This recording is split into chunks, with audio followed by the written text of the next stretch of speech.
And now we're going to wrap things up with just some quick thoughts because look, there's no Superman and Lois to talk about. That will not be back until April 26th.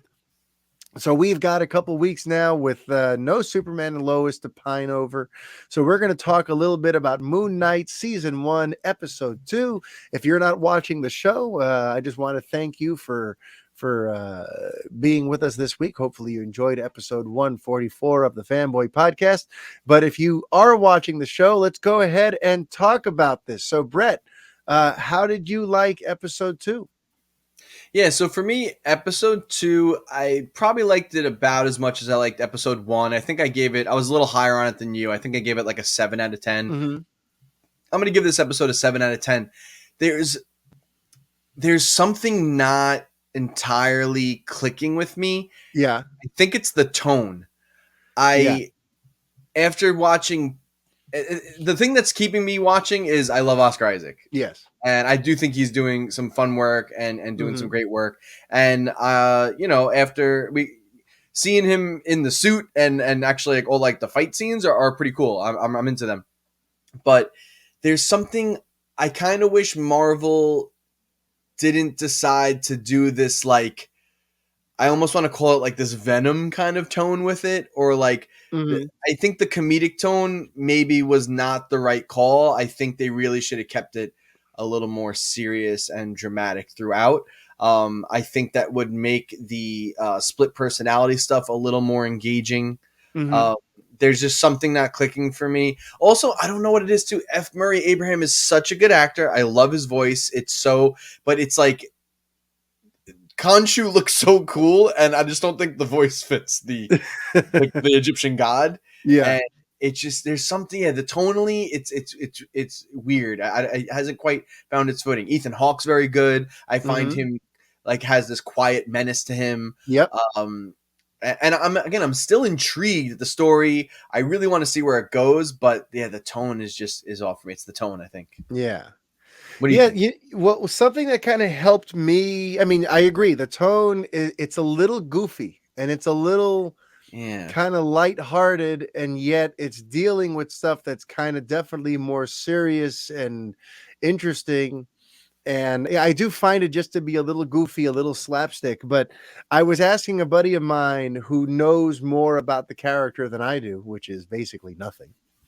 And I had remarked about the show being a little goofy. And they said that Moon Knight can often be portrayed almost Deadpool-like. So I was going to say, like, yeah. Yeah. So then that makes me think, okay, so maybe it's not completely insane that they're going for something a little lighter hearted, but I still think it's just it's still kind of goofy. Yeah, it's still just a little too much. It's not done as well as Deadpool, and it's not even like, I didn't really like Venom Let There Be Carnage. That movie was kind of like a rough job. Yeah. But the first Venom, for what it was, I really liked the Venom Eddie Brock, relationship. I thought Tom Hardy had a lot of fun with that. And I could tell like Oscar Isaac's definitely invested, but yeah, it's not quite hitting in the way I think they want it to. Yeah. I really wish it was a little more serious and grounded. And I wish they kind of, honestly, I don't want to be like the dark, gritty guy, but maybe they should have went for more of like a Daredevil tone. I mean, here's the thing. Just looking at Moon Knight's design, looking at that ancient Egypt sort of origin for it all, like, I feel like it needs almost like a Zack Snyder type of visual touch.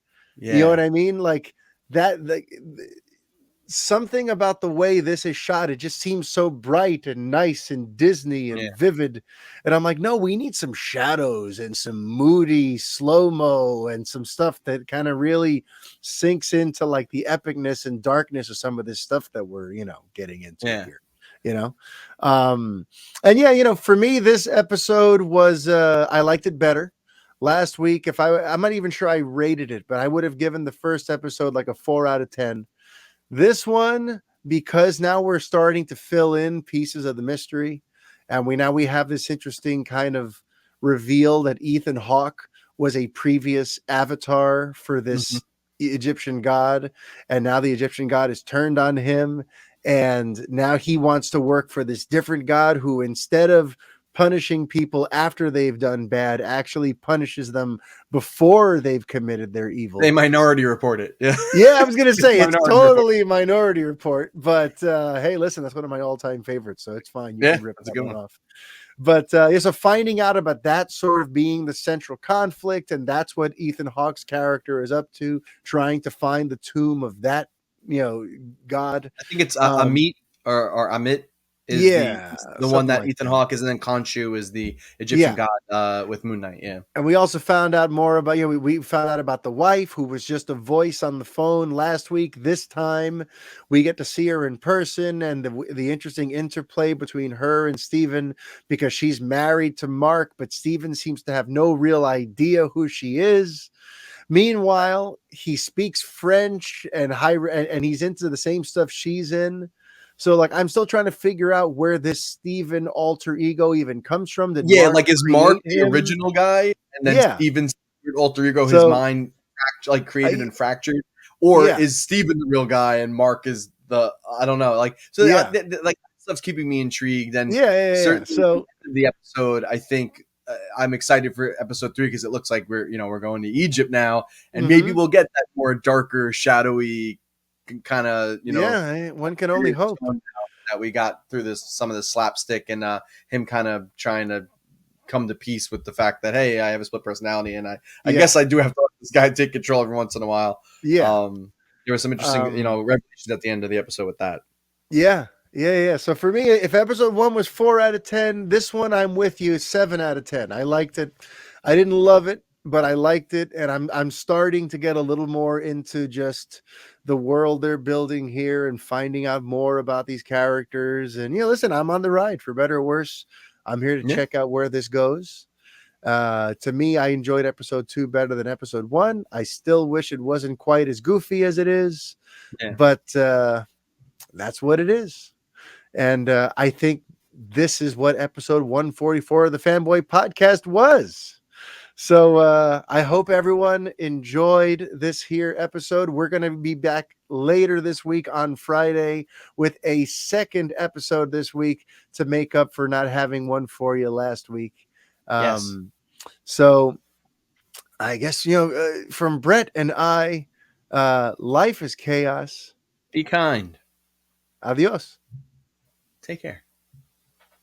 See ya.